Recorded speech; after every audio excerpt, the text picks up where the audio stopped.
de peut être inclus dans la bénédiction. Béni sois-tu, ô Éternel, qui entends nos prières. 38. Rabbi Yehuda a dit que toutes les actions de l'homme, qu'elles soient bonnes ou mauvaises, sont écrites dans un livre dans le monde supérieur, et que chaque homme sera jugé en fonction de ses actions. En effet, nous avons appris de Rabbi Yehuda qui a cité Rav que le verset qui dit « Tes yeux ont vu ma chair informe » Tehillim 139 2.16, suffit. Cela signifie que la chair informe renvoie au corps, qui ne se soucie pas du monde à venir. Tes yeux ont vu tout ce qu'il a fait, puisque tu l'as regardé attentivement. Car dans ton livre tout est écrit ibidem, pour être jugé dans le monde à venir. Il appartient donc à l'homme de se hâter de prier avant d'agir, ce qui peut lui apporter du bien. 39. Rabbi Yitzhak dit qu'un homme ne transgresse pas, seul celui qui est une matière informe et qui n'est pas un homme transgresse. C'est un homme qui ne se soucie pas des besoins de l'âme sainte. Il se comporte comme une bête, qui ne se soucie pas et ne sait pas. Rabbi Bo a demandé à Rabbi Yitzhak, David a-t-il été appelé une matière informe,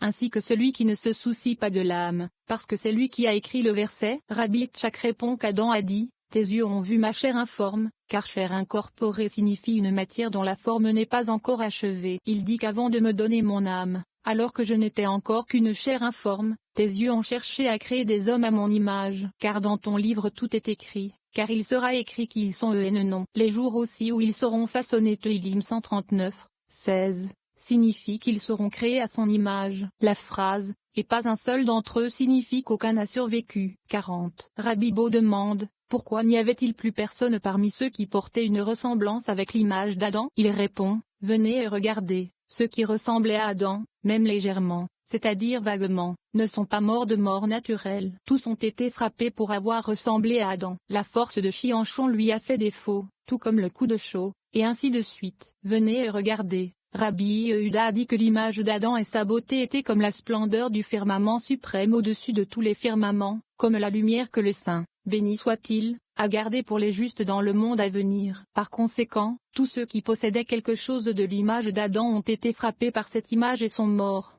comme il sera expliqué.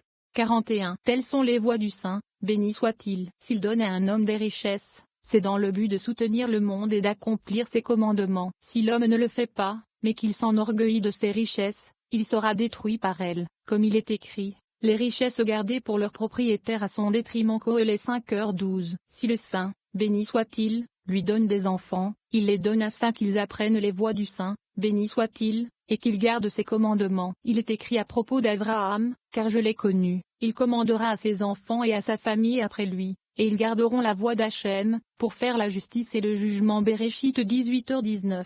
S'il ne le fait pas, mais qu'au contraire il s'en enorgueillit, il en est blessé, comme il est écrit, il n'a pas d'arrière-petit-fils et pas de petit-fils parmi son peuple. Iob 18h19.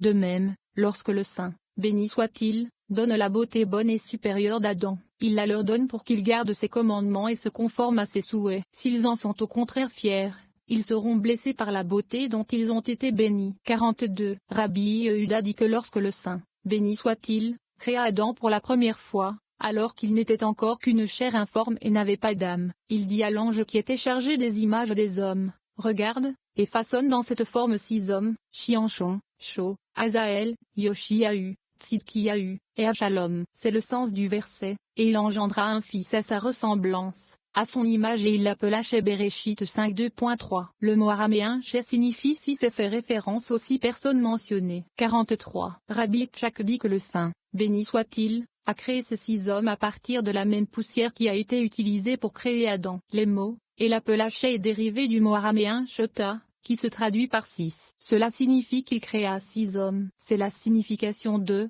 et il engendra, à sa ressemblance, à son image ibidem, moins à partir de la même pâte que sa chair informe a été créée. C'est pourquoi il est écrit, tes yeux ont vu ma chair informe, ce qui signifie que tu as bien regardé pour créer à son image.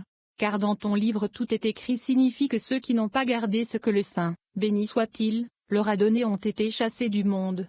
44. À ce sujet, Rabbi Yehuda a cité le Rav disant que la nuit est divisée en 3 quarts de travail de 4 heures chacun. Au cours de chaque quart, le Saint, béni soit-il, a un intérêt particulier pour l'homme. C'est le moment où l'âme le quitte et où la chair informe, c'est-à-dire le corps, reste endormi dans son lit. L'âme monte chaque nuit devant le Saint, béni soit-il, et il se charge à chaque heure. Rabbi Yitzhak dit que ceux d'en haut s'en contentent si elle a du mérite, sinon, elle est écartée. 9.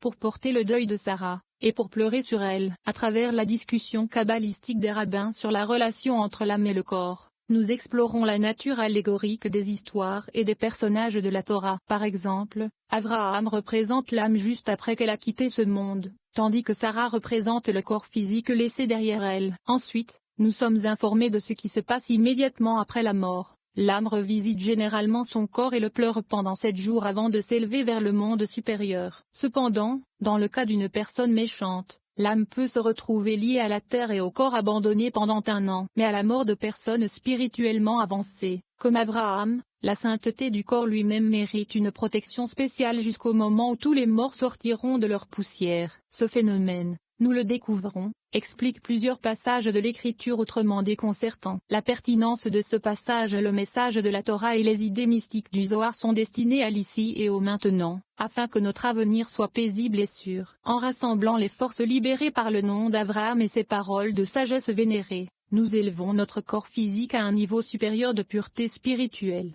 45. Rav Yehuda a déclaré que Rav a demandé, pourquoi est-il écrit, je vous ordonne, ô filles de Jérusalem, si vous trouvez mon bien-aimé, de lui dire que je suis malade d'amour. Shor Hashorim 5:2.8. Rabbi Pincha dit que Rabbi Yehuda a répondu, je vous ordonne, filles de Jérusalem, et ce que l'âme dit aux âmes qui sont dignes d'entrer dans la Jérusalem d'en haut. Elles sont appelées filles de Jérusalem parce qu'elles ont le mérite d'y entrer. C'est pourquoi l'âme leur dit, je vous charge, ô filles de Jérusalem, si vous trouvez mon bien-aimé, ce qui est une référence au Saint. Béni soit-il. Le Rav a dit que c'est la splendeur du miroir supérieur. Dis-lui que je suis malade d'amour pour me réjouir de sa splendeur et m'asseoir souvent à son ombre. Le Rav Huna a dit, je suis malade d'amour à cause de la passion, du désir que je ressens pour tout dans le monde, c'est pourquoi je suis malade. 46. Rabbi Yehuda dit que c'est l'amour que l'âme porte au corps, lorsque le corps meurt, comme lorsque la vie de Sarah était. Il est écrit, et Abraham se leva de devant sa mort. Bereshit 23:2.3. Rav Yehuda dit que selon le Rav, il est écrit dans le verset précédent, et Sarah mourut à Kiryat Arba, c'est-à-dire Chevron, dans le pays de Canaan et Ibidem 2. 47. Rabbi Tchak se réfère à Rabbi Ochanan qui déclare que le Saint, béni soit-il, a créé Adam et a ensuite inséré en lui 4 choses qui sont divisées dans le corps. Rabbi Yehuda a dit, qui sont liées au corps, tandis que Rabbi Tchak a dit, qui sont divisées dans le corps. Chacune est séparée à son élément quand l'homme quitte ce monde. Rabbi Yehuda a dit, ils sont liés au corps pendant sa vie, c'est-à-dire comme il est écrit, et Sarah mourut, ce qui fait référence au corps. À Kiryat Arba, ville des 4, ce sont les 4 éléments. Les mots, qui est chevron signifient qu'ils étaient reliés dans le corps du vivant de la personne. Chevron est dérivé du mot chibur, relié. Dans la terre de Canaan signifie dans ce monde, le monde dans lequel l'homme habite pour une courte période de temps. 48. Et Abraham vint se morfondre sur Sarah, et la pleurer. Bereshit 23:2.2. On nous enseigne que l'âme de l'homme visite le corps pendant 7 jours et le pleure. C'est la signification de, ce n'est que lorsque sa chair est sur lui qu'il ressent la douleur, et tant que son âme est en lui qu'il se lamente. Io 14:22. De même, Abraham est venu pour pleurer Sarah, et pour la pleurer. Abraham est venu faire référence à l'âme,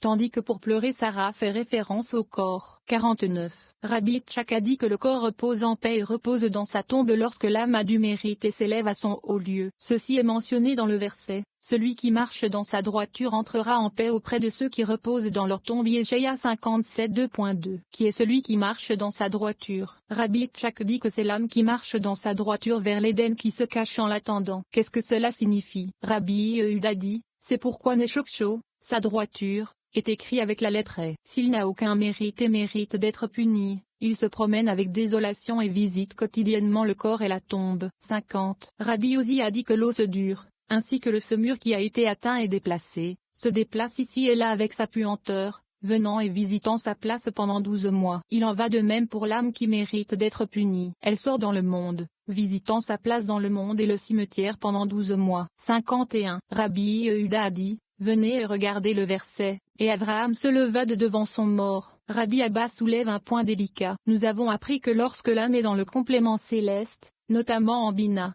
la lettre S y joint, et il est appelé Abraham dans la plénitude céleste. Maintenant, vous laissez entendre qu'il n'est pas si juste, comme il est écrit, Et Abraham se leva. Tu fais descendre celui qui est assis sur le grand trône pour qu'il s'assoie sur le petit et plus bas trône. 52. Mais je parviens à une décision lorsque j'explique le verset. Et Abraham se leva de devant son mort. Comme l'a dit Rabbi Bo, Rabbi Zrika a dit que l'âme protège d'abord le corps saint dont elle est issue lorsqu'elle est digne de monter à l'Éden. Ensuite, elle s'élève vers sa place élevée. C'est la signification de « Et Abraham se leva de devant son mort », c'est-à-dire le corps. 53. La phrase « Et parla au fils de Jésaïa 57 2.2 » fait référence au reste des corps des justes, qui sont effrayés et battus dans le monde par la peur de leurs possesseurs. Ils ont peur et sont dans la terreur, et d'être des habitants de la poussière. Ils demandent « Pourquoi l'âme a-t-elle besoin des corps des justes ?» Rabbi Yehuda répond « Parce qu'ils sont tous inscrits dans le compte, c'est-à-dire qu'ils sont mis dans les comptes et qu'ils sortent selon le compte lors de la résurrection des morts. C'est pourquoi l'âme a parlé avec eux pour que le corps soit compté dans leur liste. C'est le sens de « Et parla au fils de Shé » 54 que leur a dit l'âme appelée Abraham. Elle a dit d'une manière conciliante et respectueuse « Je suis un étranger et un habitant parmi vous » Béréchit 23 2.3,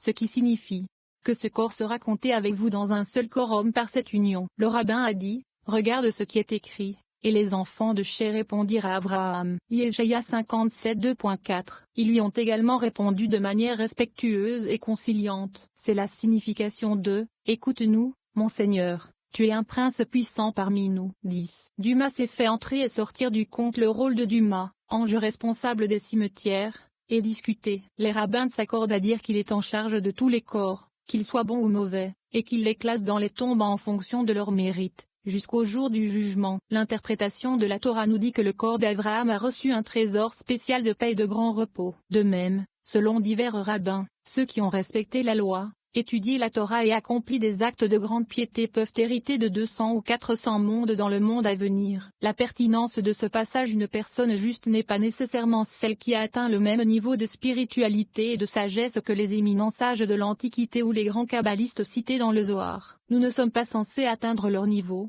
mais nous devons au moins nous efforcer de l'atteindre. Par conséquent, un individu qui s'efforce constamment d'atteindre des objectifs spirituels élevés est défini comme juste. Plus important que le niveau atteint, c'est le degré de changement que nous obtenons par la croissance spirituelle. Nous devons donc éveiller des aspirations et des objectifs plus élevés. De plus, nous avons besoin de force intérieure et de détermination pour atteindre des niveaux de droiture plus élevés. Ces qualités s'enracinent en nous lorsque nous étudions de manière méditative cette section du Zohar.